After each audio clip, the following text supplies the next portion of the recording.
Moussa, donc qui est juste avec Madame Fidel à l'instant, donc approche des marchés. La parole est à vous, 5 minutes. Ok, d'accord.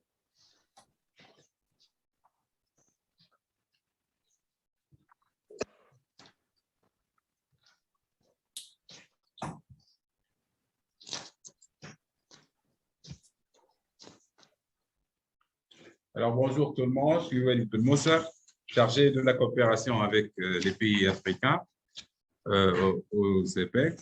Ma présentation aujourd'hui, je vais essayer d'être bref. Comme vous savez, la Tunisie a signé l'accord de la COMESA et qui regroupe 21 pays membres et compte 500 millions d'habitants pour 800 millions de dollars et 9 milliards de dollars le commerce entre ces pays membres. C'était le 15 juillet 2018. La Tunisie a signé cet accord, c'est-à-dire cet accord donne l'avantage aux produits industriels et agricoles de la pêche et de l'artisanat importés des pays membres du COMESA. Ils sont totalement exonérés de tous les droits de douane, à l'exception de l'Érythrée, l'Éthiopie, l'Eswatini, la RDC et l'Ouganda. Également, nous avons signé l'accord de libre-échange et qui regroupe 54 pays. Cet accord va donner l'avantage de supprimer les droits de douane pour 90% des marchandises. La Tunisie a signé cet accord en 2018 et il a été ratifié le 22 juillet 2020. On a noté qu'il y a une évolution au niveau des exportations de l'ordre de 27% pour l'Afrique subsaharienne. Les échanges ont augmenté également. L'importation a diminué de 3%.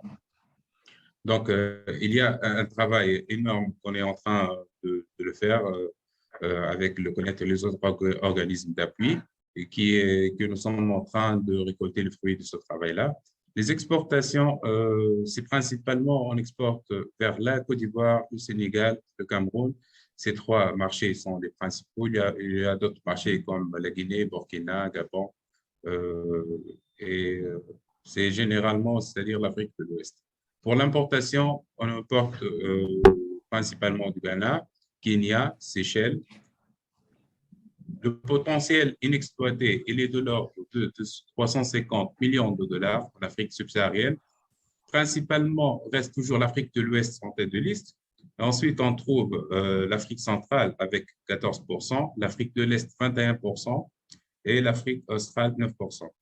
Le potentiel inexploité, c'est-à-dire ce que nous pouvons exporter réellement et on n'est pas en train de l'exporter jusqu'aujourd'hui.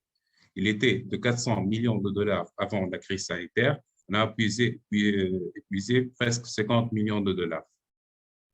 C'est-à-dire qu'on est en train de faire des efforts et on est en train de travailler sur l'Afrique subsaharienne. Déjà, ça représente 3% du total des exportations de la Tunisie vers les autres pays. Alors, les pays, les 25 marchés prioritaires, c'est les pays là où il y a la représentation commerciale. Il y a la Côte d'Ivoire, Cameroun, Nigeria, Kenya et la RDC. Les pays de la COMESA, l'Éthiopie figure en tête de liste, Soudan, Madagascar, Djibouti, Rwanda, Burundi et Ouganda.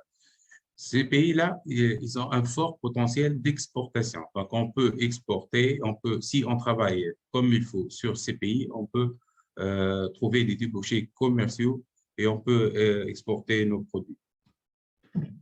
Les principaux produits qui ont un potentiel très élevé, c'est principalement les ouvrages en matière plastique, les dates également, les circuits électriques, les pantalons, les pâtes alimentaires, la margarine, tout ça, c'est des produits à fort potentiel en Afrique subsaharienne.